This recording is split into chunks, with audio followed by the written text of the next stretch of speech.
इक़्तिदार से निकाला हुआ शख्स सियासी जिंदगी के हुसूल की खातिर इल्जामात की सियासत कर रहा है। वज़ीर आज़म शहबाज शरीफ कहते हैं इमरान खान के आसिफ जरदारी पर इल्जामात महज बहतान है। दुनिया उनकी हकीकत से बाखूबी आगाह है।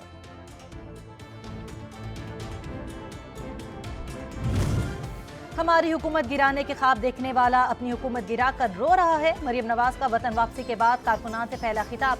कहा इमरान खान के साथ अब मकफात अमल होगा, बकिया जिंदगी आंसुओं में ही कट जाएगी। नवाज शरीफ जल्द वापस आकर कौम को बहरानों से निजात दिलाएंगे।